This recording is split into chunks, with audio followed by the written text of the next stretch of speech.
বন্ধুগণ, আমি কবি মহিউদ্দিন চৌধুরী মাইকেল আবারও আপনাদের সামনে উপস্থিত হয়েছি একটি কবিতা পাঠ নিয়ে। আমার আজকের কবিতার নাম মনোযন্ত্র। আমি এই কবিতাটি লিখেছিলাম 31/8/2022 খ্রিস্টাব্দে। পাঠ করছি। যারা মানুষদের অল্পতেই বিশ্বাসে আপন করে নেয়, তারা প্রায় অধিকাংশই ভুলের কারণে কষ্ট পায়।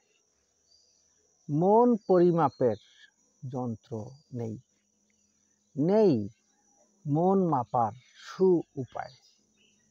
একে অন্যকে বুঝতে তাই বিশ্বাসে দরকার হয় সময়।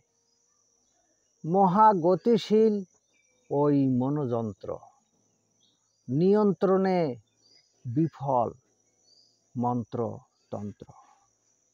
আমার এই কবিতাটি যদি আপনাদের ভালো লেগে থাকে, তাহলে দয়া করে আমার ইউটিউব চ্যানেলটি সাবস্ক্রাইব করে লাইক, কমেন্ট, শেয়ার দিয়ে পাশে থাকার অনুরোধ রেখে আপনাদের থেকে আমি আজকে বিদায় চাইছি।